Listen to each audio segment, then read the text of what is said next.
Ernakulam ജില്ലയിൽ തിരുവാണിയൂർ അടുത്ത് സാജു സാറിന്റെയും ജിൻസി മാഡത്തിന്റെയും 8 മാസം പഴക്കമുള്ള ഒരു മോഡൽ കിച്ചണാണ് നമ്മളിപ്പോൾ കാണാൻ പോകുന്നത്.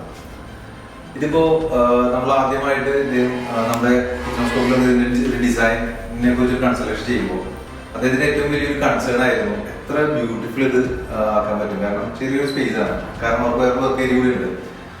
അപ്പോൾ ബേസിക്കലി അന്ന് നമ്മൾ ചെയ്തത് ഇത് ബ്യൂട്ടിഫുൾ ആകാനായിട്ട് ബേസിക്കലി നമ്മൾ ആ ഒരു കളർ കോമ്പിനേഷൻസ് ആണ് ഇതിൽ എപ്പോഴും മാറ്റങ്ങൾ വരുത്തുന്നത്. അത് ഓരോരുത്തർക്കും ഡിഫറെന്റ് ആയിരിക്കും. ഇപ്പോൾ എനിക്ക് കംഫർട്ടബിൾ ആയിട്ടുള്ള കളറായിരിക്കും പലപ്പോഴും ക്ലയൻസിന് ആവശ്യമുള്ള കളേഴ്സ്. അപ്പൊ ഇവിടെ നമ്മൾ ചെയ്തിരിക്കുന്നത് ഇതൊരു ബീച്ച് ഫാബ്രിക് ആണ്.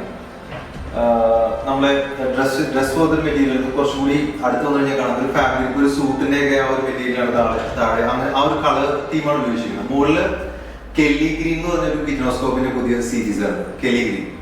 ഇത് രണ്ടുമാണ് ഉപയോഗിച്ചത്. പിന്നെ ടൈൽസും കൗണ്ടർ ടോപ്സും ടൈൽസും ഒക്കെ ആ ഒരു ടൈം ആയപ്പോൾ ഇതിന് പറ്റിയ മാച്ചിങ് ആയിട്ടുള്ളത് ഞങ്ങൾ സെലക്ട് ചെയ്തു. പലപ്പോഴും പല ക്ലയൻസും ചോദിക്കുന്ന ഒരു ക്വസ്റ്റ്യൻ ആണ്, ഏത് സ്റ്റേജിലാണ് ഞങ്ങൾ കിച്ചണിനെ കുറിച്ച് ആലോചിച്ച് പ്ലാൻ ചെയ്ത് തുടങ്ങേണ്ടത്. അപ്പൊ എൻ്റെ ഒരു അനുഭവം ബേസിക്കലി നിങ്ങൾ electrical as well as plumbing ചെയ്യുന്നതിന് മുമ്പുള്ള സ്റ്റേജാണ് എപ്പോഴും കിച്ചണിനെ കുറിച്ച് ആലോചിക്കേണ്ടത്. കാരണം നമുക്കിപ്പോ ഇതുപോലെ ഇതിന്റെ ഈ ഒരു ലൈറ്റ് ഇത് സ്ട്രിപ്പ് ലൈറ്റ്സ് ഉണ്ട്, അല്ലെങ്കിൽ ഇതുപോലെ ഇത് ഫോക്കസ് ലൈറ്റ് ആണ്, ഇതിന്റെ ഈ ഒരു ക്യാബിനറ്റ് ഫോക്കസ് ലൈറ്റ്സ് ഉണ്ട്. അപ്പോൾ ഇതെല്ലാം നമ്മൾ ഫിക്സ് ചെയ്യണമെങ്കിൽ ക്യാബിനറ്റ്സ് എവിടെയാണെന്നുള്ളത് കൃത്യമായിട്ട് മില്ലിമീറ്റർ ലെവലിൽ നമുക്കൊരു ഐഡിയ ഉണ്ടാവും. അപ്പോൾ അതിനനുസരിച്ച് നമുക്കൊരു ഐഡിയാസ് വന്നു കഴിഞ്ഞാൽ മാത്രമേ നമുക്ക് ആ ഒരു ഫിനിഷിംഗിൽ നമുക്ക് വർക്ക് തീർക്കാൻ പറ്റും. ഇപ്പൊ ഈ ചിമ്മിനിയുടെ കാര്യം തന്നെ എടുക്കാം. ഇപ്പൊ ഈ ചിമ്മിനിയിൽ സാധാരണ ഇപ്പൊ പല സൈഡിൽ നിങ്ങൾ സ്ക്രീനിൽ നോക്കി കഴിഞ്ഞാൽ കാണാം, ഈ ഒരു ഇപ്പൊ ഈ സ്ക്രീനിൽ കാണുന്ന ചിമ്മിനിയിൽ ഒരു ചിമ്മിനി ഉണ്ട്, അപ്പുറത്തെ സൈഡിൽ ഒരു സോക്കറ്റ് വന്നിരിക്കുന്നു. ശരിക്കും അതങ്ങനെ വരാൻ പാടില്ല. അപ്പൊ ഈ ഒരു ചിമ്മിനി ഉണ്ട്, ഇതിന്റെ ഒരു കവറിന്റെ അകത്ത് തന്നെ സോക്കറ്റ്സ് വരുന്നുണ്ട്. അപ്പൊ ചിലപ്പോൾ ഞാൻ നേരത്തെ കാണിച്ച ഒരു സംഭവം എന്ന് പറഞ്ഞാൽ അത് പല സൈറ്റുകളിലും സംഭവിക്കാറുണ്ട്. നമ്മൾ ഡിസൈൻസ് ഫസ്റ്റ് നമ്മൾ കൺഫേം ചെയ്തതിനു ശേഷം അപ്പൊ ആ ഒരു ഡിസൈനിന് അനുസരിച്ചായിരിക്കും ഇലക്ട്രിക്കൽ പ്ലംബിംഗ് പോയി ചെയ്യുന്നത്. പിന്നീട് മാറ്റം വരുത്തുമ്പോൾ ചിലപ്പോൾ അത് മാറ്റാതിരിക്കാൻ വേണ്ടി പുറത്ത് സോക്കറ്റ് വരുന്നത്. അപ്പൊ എപ്പോഴും നമ്മൾ ചെയ്യേണ്ട ഒരു കാര്യം, ഇലക്ട്രിക്കൽ പ്ലംബിംഗ് ചെയ്യുന്നതിന് മുമ്പ് തന്നെ നമുക്ക് വ്യക്തമായ ധാരണകൾ ഉണ്ടാവും. ഇപ്പൊ ഹോബ് എവിടെയാണ്, ചിമ്മിനി എവിടെയാണ്. പലപ്പോഴും പല സൈഡിലും ഇത് ഫിനിഷിംഗ് ഇല്ലാതെ ആവുന്നതിന്റെ ഒരു കാരണം ആ ഇലക്ട്രിക്കൽ പ്ലംബിങ്ങിന്റെ സമയത്ത് ഇതിനെ കുറിച്ച് ആലോചിക്കില്ല. അപ്പൊ എവിടെയെങ്കിലും ഒരു പോയിന്റ് ചിലപ്പോൾ കോൺട്രാക്ടർ അവിടെ സിവിൽ കോൺട്രാക്ടർ ഇട്ട് വെക്കും, നമ്മൾ ഫിക്സ് ചെയ്യാൻ വരുമ്പോഴേക്കും ഇത് ചിമ്മിനിയുടെ പുറത്തായിരിക്കും. അപ്പൊ ആ സമയത്ത് ചിലപ്പോൾ ഇലക്ട്രീഷ്യന് ബുദ്ധിമുട്ടായിരിക്കും ഇങ്ങോട്ട് മാറ്റാനായിട്ട്.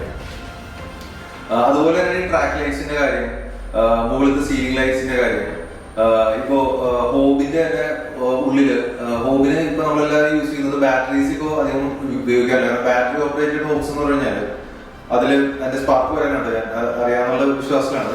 സ്പാർക്ക് വരാനായിട്ട് ബാറ്ററി ഓപ്പറേറ്റഡ് ഹോബ്സ് ഉപയോഗിച്ചു കഴിഞ്ഞാൽ ഈ ബാറ്ററി തീരുന്നത് ഓരോ പ്രാവശ്യവും ഇതെടുത്ത് മാറ്റി രണ്ടാമത് തിരിച്ചു വെക്കേണ്ടി വരും. അതൊരു ബുദ്ധിമുട്ടാണ്. അതേസമയം അതൊരു സോക്കറ്റ് അതിനകത്ത് വെച്ച് കഴിഞ്ഞാൽ പിന്നെ ആ ഒരു പ്രശ്നം വരുന്നില്ല. സോക്കറ്റ് വെച്ച് കഴിഞ്ഞാൽ നമുക്ക് പിന്നെ സ്വിച്ച് പുറത്ത് ഇത് ഇവിടെയൊക്കെ കാണുന്ന പോലെ സ്വിച്ച് പുറത്ത് നമുക്ക് ഓപ്പറേറ്റ് ചെയ്യാനുണ്ടാവും. അപ്പൊ അത് വെച്ചുകൊണ്ട് നമുക്കത് എത്ര നാളുടെ ഉപയോഗിക്കാം. പക്ഷെ അവിടെയും ശ്രദ്ധിക്കേണ്ട കുറച്ച് കാര്യങ്ങളുണ്ട്. ഈ ആ സോക്കറ്റ്സ് ഹോബിന്റെ താഴെ വെക്കുമ്പോൾ ഹോബിന്റെ താഴെ ഡ്രോവേഴ്സ് വെക്കുകയാണെങ്കിൽ അത് ഇടിക്കരുത്, ഇടിക്കാത്ത ലെവലിൽ അത് സെറ്റ്. അപ്പൊ ഇതെല്ലാം ഒരു പ്രൊഫഷണൽ കിച്ചൺ ഡിസൈനേഴ്സിനെ കൊണ്ട് നിങ്ങൾ കിച്ചൺ ചെയ്യുകയാണെങ്കിൽ ഇതെല്ലാം കൃത്യമായിട്ട് അവരത് സെറ്റ് ചെയ്ത് തരും. ഇപ്പൊ ഇവിടെ ഉപയോഗിച്ചിരിക്കുന്നത് ഒരു നോർമൽ ഗ്ലാസ് ആയിട്ടുള്ള ചിമ്മിനിയാണ്. ഞങ്ങൾ ഇതിന്റെ ബ്രാൻഡ്സിന്റെ പേര് പറയുന്നില്ല, കാരണം ബ്രാൻഡ്സ് പറയുമ്പോൾ അതിന് ബ്രാൻഡ് പ്രൊമോഷൻ ആയി പോകും. അപ്പോ ബേസിക്കലി ഞങ്ങൾ അതിനു വേണ്ടി ഒരു പ്രൊമോഷൻ വീഡിയോ ആയിട്ട് നടത്താൻ ഉദ്ദേശിക്കുന്നില്ല, ബ്രാൻഡ്സിനെ ചെയ്യാനായിട്ട്. അപ്പൊ ഇതൊരു ടച്ച് ഡിസ്പ്ലേ ആയിട്ടുള്ള ചിമ്മിനിയാണ്. അപ്പൊ ഇതുണ്ട്. അപ്പൊ ഇതിന് ലൈറ്റ്സ് കാര്യങ്ങളൊക്കെ ഉണ്ട്. ഇതിനിപ്പോ പലരും ചോദിക്കാറുണ്ട് ടച്ച് ഫേസ് ആയിട്ടുള്ള ചിമ്മിനീസ് വളരെ എക്സ്പെൻസീവ് ആണെന്നുള്ളത്. അല്ല, ഒരുപാട് ബ്രാൻഡ്സിന് ടച്ച് മോഡലുള്ള ചിമ്മിനീസ് നമുക്ക് റീസണബിൾ ആയിട്ടുള്ള റേറ്റ്സിൽ വരുന്നുണ്ട്. ഓക്കെ, അടുത്തത് ഇതിന്റെ ഹാൻഡിൽസിനെ കുറിച്ചാണ്. പൊതുവെ പണ്ട് കാലത്തൊക്കെ മിക്കവാറും ഉപയോഗിച്ചത് ഇവിടെ ഒരു സ്ക്വയർ ഹാൻഡിൽസ് ആയിരിക്കും. പക്ഷെ ഇപ്പൊ ഇതുണ്ടോ, ഇതിന് താഴെയാണോ, ഇവിടെയാണ് ഹാൻഡിൽസ് കാണോ.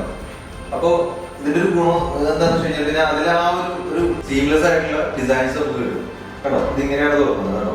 അപ്പൊ ഇവിടെ ഇങ്ങനെ ഒരു പ്രൊഫൈൽ ഉണ്ടാവും ഇതിനകത്ത്. അപ്പൊ ഇതിങ്ങനെ അടച്ചു കഴിഞ്ഞാൽ സംഭവം ക്ലീൻ ആയി കേട്ടോ. ഇത് തന്നെയാണ് താഴെയും ചെയ്യുന്നത്. താഴെയും ഗോല പ്രൊഫൈൽസിന്റെ ഹാൻഡിൽസ് ഇതുപോലെ ഇരിക്കും. അപ്പൊ ഇത് നമുക്ക് ഇങ്ങനെ വിരലിങ്ങനെ വെച്ചിട്ട് ഇങ്ങനെ തുറക്കാം കേട്ടോ. ഇതാണെങ്കിൽ ഇങ്ങനെ തുറക്കാം. പഴയകാലത്തെ കിച്ചൺസ് എന്ന് പറഞ്ഞാൽ മാക്സിമം സ്റ്റോറേജ് ആണ് എല്ലാവരും ചെയ്യുന്നത്. പക്ഷേ ഇപ്പൊ ഒരു ഞങ്ങളൊക്കെ 2013 ചെയ്ത കിച്ചൺസിൽ ഇപ്പോൾ സർവീസിനൊക്കെ ചെല്ലുമ്പോൾ ഞങ്ങൾ മനസ്സിലാക്കുന്ന ഒരു കാര്യം പലപ്പോഴും അനാവശ്യമായിട്ടൊരു കോസ്റ്റാണ്. നമുക്ക് പലപ്പോഴും അത്രയും സ്റ്റോറേജ് ആവശ്യമുണ്ടാവില്ല. ഇപ്പൊ ഒരു പ്രൊഫഷണൽ ആയിട്ടുള്ള ഒരു കിച്ചൺ ഡിസൈനറെ നിങ്ങൾ സമീപിച്ചു കഴിഞ്ഞാൽ അയാൾക്ക് കൃത്യമായിട്ട് പറഞ്ഞു തരാൻ പറ്റും. നിങ്ങളൊരു 5 പേരുടെ കുടുംബമാണെങ്കിൽ എത്ര സ്റ്റോറേജ് വേണ്ടി വരും, അല്ലെങ്കിൽ 10 പേരുടെ കുടുംബമാണെങ്കിൽ എത്ര സ്റ്റോറേജ്, അതിന് വേണ്ടിയുള്ള സ്റ്റോറേജസ് മതി ബേസിക്കലി. അപ്പൊ അല്ലാത്ത സ്പേസുകൾ നമുക്ക് ഇതുപോലെ ഉണ്ട്, ഓപ്പൺ ഷെൽഫുകളാണ്. അപ്പോൾ അങ്ങനെ ഓപ്പൺ ഷെൽഫുകളാക്കി വെച്ചാൽ മതിയോ? അനാവശ്യമായിട്ട് കോസ്റ്റ് കൂട്ടുന്ന വേറൊരു ഡിസൈൻ മിസ്റ്റേക്ക് ആണ് ഈ ചിമ്നീസ് പലതും ഇങ്ങനെ മറച്ചു വെക്കുന്നത്. അതായത് ഇവിടെ ഒരു നോർമൽ ചിമ്നി ഉണ്ടാവും, അതിങ്ങനെ മറച്ചൊരു ക്യാബിനറ്റ്സ് വഴി മറയ്ക്കും. അപ്പൊ അതുകൊണ്ട് തന്നെ ആ ക്യാബിനറ്റ്സിന്റെ കോസ്റ്റും അതിന്റെ മെറ്റീരിയൽ പ്ലൈവുഡ് ലേബറൊക്കെ അനാവശ്യമായിട്ട് ക്ലയന്റിലൂടെ എത്താറുണ്ട്. അതിന്റെ ഒരു ആവശ്യമില്ല. ബേസിക്കലി പലരും ഇപ്പൊ പല കോൺട്രാക്ടേഴ്സ് ചെയ്യുന്നത് യൂറോപ്പിലൊക്കെ നമ്മളിപ്പോ ഗൂഗിളൊക്കെ സെർച്ച് ചെയ്ത് കഴിഞ്ഞാൽ പല ചിമ്നീസും ഇതുപോലെ മറച്ചു വെച്ച് ചെയ്യുന്നതാണ്. പക്ഷെ അതിനുവേണ്ടി തന്നെ ഇറങ്ങുന്ന ചിമ്നീസ് ഉണ്ട്. നമ്മളിപ്പോ ഇൻബിൽഡ് ഫ്രിഡ്ജിന്റെ കാര്യം പറഞ്ഞ പോലെ ഒരു സ്റ്റാൻഡ് ലോൺ ഫ്രിഡ്ജ് എടുത്ത് ഇൻബിൽഡ് ആക്കാൻ ശ്രമിച്ചു കഴിഞ്ഞാൽ ആകെ വൃത്തികേടാവും എന്ന് പറയുന്ന പോലെ നമ്മുടെ ഇന്ത്യയിൽ ഇറങ്ങുന്ന ഒരു 95% ചിമ്നീസും പുറത്ത് ഇങ്ങനെ വെക്കാനുള്ള ചിമ്നീസാണ്. അപ്പൊ അതെടുത്തുകൊണ്ട് ഇങ്ങനെ അടച്ച് ചെയ്യുന്നത് ആക്ച്വലി അതൊരു ഡിസൈൻ ഒരു ഫ്ലോനെ അത് ബാധിക്കും. എന്ന് മാത്രമല്ല അനാവശ്യമായിട്ട് കോസ്റ്റ് വരും. അപ്പോൾ ആക്ച്വലി ഇവിടെ ചെയ്തിരിക്കുന്നതാണ് ഇതിപ്പോ ടച്ച് ഡിസ്പ്ലേ ചിമ്മിയാണ്. ഇപ്പൊ ടച്ച് ഡിസ്പ്ലേ ചിമ്മി ആയതുകൊണ്ട് തന്നെ ഭയങ്കര കോസ്റ്റും എക്സ്പെൻസീവ് ആവണമെന്നില്ല. അത് വളരെ മുമ്പ് തന്നെ അത് പ്ലാൻ ചെയ്തുകൊണ്ട് ഇപ്പൊ മൊബൈലിൽ ഇപ്പൊ ടച്ച് ഡിസ്പ്ലേ ആണ്, നമ്മൾ മൊബൈലിലൊക്കെ ഓപ്പറേറ്റ് ചെയ്യുന്ന പോലെ തൊട്ടുകൊണ്ട് നമുക്ക് ചെയ്യാം. നല്ല ക്ലീനുമാണ് കാണാൻ. ഇനി ഇതിന്റെ ചിമ്നീസ് വളരെ ഡിസൈനർ ചിമ്നീസ് ഉണ്ട്. അത് ശരിക്കും ഇങ്ങനെ ഓപ്പൺ ചെയ്യുന്ന മോഡൽസ് ഒക്കെ ഉണ്ട്. അപ്പൊ അത് കുറെ കൂടി സ്റ്റൈലായിരിക്കും. അപ്പൊ ചിമ്നീസ് മറച്ചു വെക്കേണ്ട ആവശ്യമില്ലെന്നാണ് ഞാൻ പറഞ്ഞതിന്റെ ഒരു ഉദ്ദേശം. മറച്ചു വെക്കുന്ന ചിമ്നീസ് എനിക്ക് ആകെ ഒരു ബ്രാൻഡ് എന്തോ ഇന്ത്യയിൽ ഇറക്കുന്നുള്ളൂ. അത് എനിക്ക് തോന്നുന്നു നമ്മുടെ കോട്ടക്കൽ മലപ്പുറം നമ്മൾ സൈറ്റ് ചെയ്തൊരു വീഡിയോ ഉണ്ട്, യൂട്യൂബിൽ നോക്കി നിങ്ങൾ കാണാം. അതിനകത്ത് നോക്കി കാണാം. അത് ശരിക്കും ഒറിജിനലി ഈ ഒരു പേർപ്പസ് വേണ്ടി മാത്രം ഇറക്കിയതാണ്. അപ്പോൾ അതിന് അതിൻ്റെതായ ഒരു ഭംഗിയുണ്ട്. മറ്റേത് ശരിക്കും ഇതിങ്ങനെ മുഴച്ചു നിൽക്കുന്നത് പോലത്തെ ഒരു വൃത്തികേട് വരും. പലപ്പോഴും അനാവശ്യമായിട്ട് ഒരു കോസ്റ്റ് വരുന്നതിന്റെ ഒരു റീസൺ ആണ് ഈ ചിമ്നി സെറ്റ് ചെയ്യുന്ന ആ ഒരു മെത്തേഡ്. ഇപ്പോ മിക്കവാറും ഞാൻ സൈറ്റുകളിൽ കാണാറുണ്ട് ഈ ഒരു ക്യാബിനറ്റിന്റെ ലിൻഡലിന്റെ മുകളിൽ മുഴുവൻ ഇങ്ങനെ ക്യാബിനറ്റിനെ അടിച്ച് ഇങ്ങനെ ക്ലോസ് ചെയ്തിട്ടുണ്ടാവും. അപ്പോ അതെന്തിനാണെന്ന് വെച്ച് കഴിഞ്ഞാല് പലപ്പോഴും ഈ ചിമ്മിനിയുടെ കവർ ഈ ഒരു കമ്പനി ആയിരിക്കും നമുക്ക് ചിമ്മിനി സപ്ലൈ ചെയ്യുന്നത്. സിവിൽ മോഡൽ കോൺട്രാക്ടർ ഇവരാണ് സപ്ലൈ ചെയ്യുന്നത്. അപ്പൊ ഇവരെന്തെന്ന് പറഞ്ഞാൽ ഇത്രയും ഉണ്ടാവുള്ളൂ ഇതിന്റെ ഒരു കവർ. ഞാനിപ്പോ ഈ പേപ്പർ വെച്ചിരിക്കുന്ന അത്രയും മാത്രമാണ് കവർ വരുന്നത്. അപ്പോ ആ ഒരു കവർ വെച്ച് കഴിഞ്ഞാൽ എന്ത് സംഭവിക്കുന്നത് വെച്ചാൽ അതിന്റെ മുകളിലോട്ട് പോകുന്ന ഇതിന്റെ എക്സോസ്റ്റ് PVC പൈപ്പ് വളരെ വിസിബിൾ ആയിരിക്കും. അപ്പൊ ആ വിസിബിലിറ്റി മറക്കാനുള്ള എളുപ്പപ്പണിയാണ് ബേസിക്കലി മുകളിൽ കംപ്ലീറ്റ് ക്യാബിനറ്റ്സ് അടിച്ചു വരുന്നത്. പക്ഷെ എന്ത് സംഭവിക്കുന്ന വെച്ചാൽ കസ്റ്റമർക്ക് അനാവശ്യമായിട്ട് ഒരു കോസ്റ്റ് അതിലൂടെ ഇൻക്രീസ് ആവും.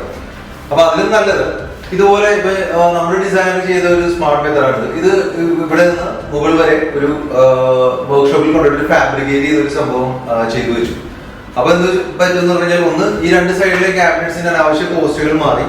പിന്നെ അതിന്റെ മുകളിലാണെങ്കിലും ആ PVC പൈപ്പ് ഒരിക്കുന്ന ഒരു ജിപ്സത്തിന്റെ ഉള്ളിൽ കൂടിയാണ് കേട്ടോ. അപ്പൊ ശരിക്കും നല്ല ക്ലീൻ ഫിനിഷ് ആയി. പക്ഷെ ഇതെല്ലാം തന്നെ സോക്കോളി ഞാൻ പറഞ്ഞ ഇലക്ട്രിക്കൽ ആസ് വെൽ ആസ് പ്ലംബിങ്ങിന്റെ സമയത്ത് നമ്മൾ ഇതെല്ലാം ഡിസൈൻ ചെയ്ത് പ്ലാൻ ചെയ്ത് ആ ഒരു സൈറ്റിലെ ഇലക്ട്രീഷ്യനോടും പ്ലംബറോടും പറഞ്ഞ് സെറ്റ് ചെയ്ത് വെക്കണം.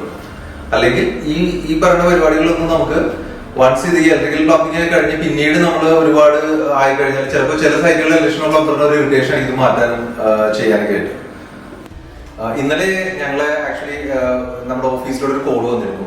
അപ്പൊ അവർക്ക് വേണ്ടത് ഈ ഒരു മോഡൽ നമ്മളിപ്പോ ഇതെല്ലാം നമ്മുടെ യൂട്യൂബ് വീഡിയോസിൽ കാണിക്കുന്നുണ്ട്. ഇങ്ങനെ മുകളിലോട്ട് പൊങ്ങുന്ന ഒരു മോഡൽ ഹാർഡ്വെയർ ആണ്. ഇതിപ്പോ ആർക്കും ചെയ്യാം, പക്ഷെ ആ ഹാർഡ്വെയർ ആണ് അവർക്ക് വേണ്ടത്.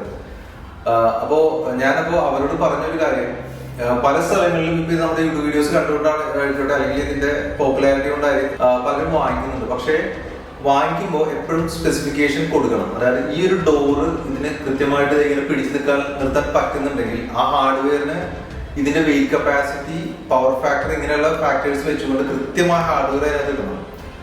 ഇപ്പോ ഒരു 700 rupees മുതൽ ഹാർഡ്വെയർസ് മാർക്കറ്റിൽ അവൈലബിൾ ആണ് ഇതുപോലുള്ള സാധനങ്ങൾ, ഈ സാധനങ്ങൾ ചെയ്യാൻ. പക്ഷെ അതിന്റെ വെയിറ്റ് കാൽക്കുലേറ്റ് ചെയ്ത് നമ്മുടെ പേർപ്പസ് എന്താണെന്ന് കൃത്യമായി അറിയാതെ ഒരു സാധനം നമ്മുടെ കാർപ്പന്റർക്കോ ടെക്നീഷ്യനോ മേടിച്ചു കൊടുത്തു കഴിഞ്ഞാൽ അവരിത് ഫിക്സ് ചെയ്തിട്ട് പോകും. പക്ഷെ ഒരു 2 മാസം 3 മാസം കഴിയുമ്പോൾ അത് അനങ്ങില്ല. അപ്പൊ ഇന്നലെ എനിക്ക് അതിനൊരു കോള് വന്നതുകൊണ്ടാണ് ഞാൻ പ്രത്യേകിച്ച് പറയുന്നത്. അത് ഇൻ കേസ് നിങ്ങളുടെ ടെക്നീഷ്യൻ അത് ഇൻസ്റ്റാൾ ചെയ്യാനായിട്ട് വലിയ ഐഡിയാസ് ഇല്ലെങ്കിൽ അത് വാങ്ങിക്കുന്ന ഹാർഡ്വെയർ ഷോപ്പ് ചിലപ്പോൾ അവരും പുതിയതായിരിക്കും. അപ്പോൾ അവർക്ക് സപ്ലൈ ചെയ്യുന്ന കമ്പനിയുടെ ടെക്നിക്കൽ പേഴ്സണുമായിട്ട് കൺസൾട്ട് ചെയ്തിട്ട് കൊണ്ട് മാത്രമേ ഇത് വാങ്ങിക്കാൻ പാടുള്ളൂ. അല്ലെങ്കിൽ വൺസ് നിങ്ങളിപ്പോൾ ഒരു കടയിൽ ചെന്നിട്ട് ഈ ഒരു സാധനം വേണം, ചിലർ നമ്മുടെ വീഡിയോ കാണിച്ചുകൊണ്ട് ചോദിക്കാറുണ്ട്. അപ്പോൾ അവരത് എടുത്ത് കൊടുക്കും. ചിലപ്പോൾ കൊടുക്കുന്ന സെയിൽസ്മാനും വലിയ ഐഡിയ ഉണ്ടാവില്ല. അപ്പോൾ വൺസ് പിന്നെ ഈ നമ്മളത് സൈറ്റിൽ കൊണ്ടുവന്നത് പൊട്ടിച്ചതിന് ശേഷം ഫിക്സ് ചെയ്ത് കഴിഞ്ഞാൽ കടക്കാരെ തിരിച്ചെടുക്കില്ല. അപ്പോൾ നിങ്ങൾക്ക് കാരണം ഒരു സെറ്റിന് തന്നെ എനിക്ക് തോന്നുന്നു ഇങ്ങനത്തെ ഒരു സെറ്റിന് തന്നെ ഒരു 12,000 rupees ഒക്കെ വരുന്നുണ്ട്. ആ ഒരു ഹാർഡ്വെയറിന് മാത്രം 12,000 rupees വരുന്നുണ്ട്. ചിലപ്പോൾ പറയുന്ന കാർപ്പൻ്റർ ചിലപ്പോൾ പുള്ളി വേറെ ഏതെങ്കിലും സൈറ്റിൽ ഇതിനേക്കാൾ വെയിറ്റ് കുറഞ്ഞ സാധനം ചിലപ്പോൾ 800 rupees ഒരു ഹാർഡ്വെയർ ഇട്ടുകൊണ്ട് ചെയ്തിട്ടുണ്ടാവും. അപ്പോൾ ആ ഓർമ്മയിൽ അദ്ദേഹം ആ ഒരു സാധനം മേടിച്ചുകൊണ്ട് ഫിക്സ് ചെയ്ത് കഴിഞ്ഞാൽ തിരിച്ച് കടക്കാരെടുക്കില്ല. അപ്പോൾ ഇത് വളരെയധികം ശ്രദ്ധിക്കേണ്ട ഒരു കാര്യമാണ്. അപ്പോൾ ഇന്നലെ ഞങ്ങൾക്കൊരു കോഡ് ഇതിനെക്കുറിച്ച് വന്നതുകൊണ്ടാണ് ഇന്നിപ്പോൾ അതിനെക്കുറിച്ച് ഒന്ന് സംസാരിച്ചേക്കാന്ന് വിചാരിച്ചത്. അപ്പോൾ ഇതാണ് സംഭവം. ഇതിന്റെ വെയിറ്റ് മെഷർമെന്റ്സ്, ഇതിന്റെ മെറ്റീരിയൽ. ഇപ്പോൾ ഇത് തന്നെ അലുമിനിയം പ്രൊഫൈൽ ഞങ്ങൾ ചെയ്യാറുണ്ട്. അതിൽ വേറെ ഒരു ഹാർഡ്വെയർ യൂസ് ചെയ്യുന്നത് മറൈൻ പ്ലൈയിൽ ഡിഫറെന്റ് ആണ്. ഇതിന്റെ തന്നെ ഇതിപ്പോൾ 90 centimeters ഉണ്ട്. ഇവിടെ 90 centimeters ഉണ്ട്. ആ 90 centimetersന്റെ വെയിറ്റ് ഉപയോഗിക്കുന്ന ഹാർഡ്വെയർ വ്യത്യാസം ഉണ്ടാവും. ഇതിപ്പോൾ ഇത് 60 ആണെന്ന് എനിക്ക് തോന്നുന്നു. 60 ആണെന്ന് തോന്നുന്നു. അപ്പോൾ 60 ആണെങ്കിൽ അതിന് ഉപയോഗിക്കുന്നത് ഡിഫറെന്റ് ആണ്. അത് 80 ആണെങ്കിൽ ഡിഫറെന്റ് ആണ്. അപ്പോൾ ആ ഒരു ടെക്നിക്കൽ നോഹൗ അറിയാവുന്ന ഒരാളോട് കൺസൾട്ട് ചെയ്തിട്ട് മാത്രമേ നിങ്ങൾ ഈ ഹാർഡ്വെയർസ് വാങ്ങിക്കാൻ പാടുള്ളൂ. നമുക്ക് കിട്ടുന്ന എൻക്വയറീസിൽ പിന്നീട് വരുന്ന ഒരു ക്വസ്റ്റ്യൻ ആണ് എത്ര കോസ്റ്റ് ആവും. ആക്ച്വലി ഇപ്പോൾ ഇതുപോലത്തെ ഒരു കിച്ചൺ എത്ര കോസ്റ്റ് ആവും, അല്ലെങ്കിൽ ഞങ്ങൾ 100 square feet കിച്ചണാണ്, 200 square feet കിച്ചൺ, എത്രയിൽ ഇത് നമുക്ക് ഫിനിഷ് ചെയ്യാൻ പറ്റുന്നത്. ബേസിക്കലി മോഡുലർ കിച്ചൺസ് ചെയ്യുന്ന ആൾക്കാരുടെ ഒരു മേശയുടെ വെല്ലുവിളി എന്താണെന്ന് വെച്ച് കഴിഞ്ഞാൽ നമുക്ക് ക്ലയന്റിനെ മനസ്സിലാക്കാതെ പലപ്പോഴും അത് കൃത്യമായിട്ട് പറയാൻ പറ്റില്ല. എസ്റ്റിമേറ്റ് വെറുതെ എന്തെങ്കിലും പറയാമെന്നല്ലാതെ ഇത് തന്നെയാണ്. ഈ ഒരു ഡോർ ഇപ്പൊ ഞാൻ നേരത്തെ കാണിച്ചത് ബൈഫോട്ടാണ്. അതിന്റെ ഒരു ഹാർഡ്വെയറിന് 12,000 rupees ഉണ്ട്. ഈ ഒരു ഡോർ ഉണ്ടോ, ഇതിന്റെ ഒരു ഹിഞ്ചസ് പറഞ്ഞു കഴിഞ്ഞാൽ നമ്മൾ ഇമ്പോർട്ടന്റ് ഹിഞ്ചസ് ആണ് യൂസ് ചെയ്യുന്നത്. ഒരു റസ്റ്റിനൊക്കെ വാറന്റി ഉള്ള റിപ്ലേസ്മെന്റ് വാറന്റി ഉള്ള ഹിഞ്ചസ് ആണ്. ഇതിനാകെ വരുന്നത് ഒരു ഇത്തരം ചെന്നിലൊക്കെ 1,000 rupees ഒക്കെ വരുള്ളൂ. അപ്പോ അതിന് 12,000 rupees ആണ് വരുന്നത്. അപ്പോൾ ചിലപ്പോൾ ചില ക്ലയൻസിന് ഇതിന്റെ മുകൾ ഭാഗത്ത് കംപ്ലീറ്റ് എല്ലാത്തിനും 12,000 rupees ഹാർഡ്വെയറിന് മാത്രം കൊടുക്കേണ്ടി വരും. ഇപ്പോൾ അതിന് 12,000, ഇതിന് 12,000, 80,000 ആയി. അതിന് 12,000, 36,000 ഹാർഡ്വെയർ ആ ഒരു മെഷീനറിക്ക് മെക്കാനിസത്തിന് മാത്രം വരും. ചില ക്ലയൻസ് പറയും ഇല്ല വേണ്ട ഇത് കണ്ടോ, ഇതിപ്പോ നോർമൽ ഡോറാണ്, ഇത് മതി എന്ന് പറയും. അപ്പോ ബേസിക്കലി നമുക്ക് ആ ഒരു ഡിസൈൻ സെഷനിൽ ഒരു പ്രൊഫഷണൽ ഡിസൈനറായിട്ട് ഇരുന്നുകൊണ്ട് ഓക്കെ അപ്പൊ ഇത് ഇത്ര റേറ്റ് ആണെന്ന് പറയുമ്പോൾ അത് മാറ്റി അതിന് പറ്റിയൊരു സാധനം ഉണ്ട്. ചിലപ്പോൾ എല്ലാത്തിനും ഇത് വേണ്ട, എല്ലാത്തിനും ഇപ്പൊ ഇങ്ങനെ മുകളിലോട്ട് വേണമെന്നില്ല. ചിലപ്പോ കഴിയുമ്പോൾ നമ്മുടെ ഏറ്റവും കൂടുതൽ അത് ഇടുന്നത് ഈ GTPD ഭാഗത്താണ്. ഇവിടെ അതല്ല, ഇവിടെ ഇപ്പൊ GTPD ഭാഗത്തും ഇതിനകത്ത് ഗ്ലാസ് ടൈപ്പ് ലൈറ്റ്. അപ്പോൾ ഇതിനകത്താണെങ്കിലും ഈ ഒരു കസ്റ്റമർക്ക് ഇത് മറ്റേ ബൈഫോൾഡ് വേണ്ട, ഇവർക്ക് നോർമൽ ഡോസ് മതി. അപ്പൊ ഓരോ ക്ലയന്റിന്റെയും അവരുടെ ഇഷ്ടങ്ങൾക്ക് അനുസരിച്ചാണ് ഇതിന്റെ കിച്ചൺ ഡിസൈൻ ചെയ്തുകൊണ്ട് അതിന്റെ ഒരു കോസ്റ്റോട് നമ്മൾ വരുന്നത്. ഓക്കെ, അപ്പോൾ ഇനി ഞാൻ സ്ഥിരമായിട്ട് നമ്മൾ ചെയ്യുന്ന ആക്സസറീസ് ടാൻഡം ബോക്സുകളൊന്നും കാണിച്ച് ബോറടിപ്പിക്കുന്നില്ല.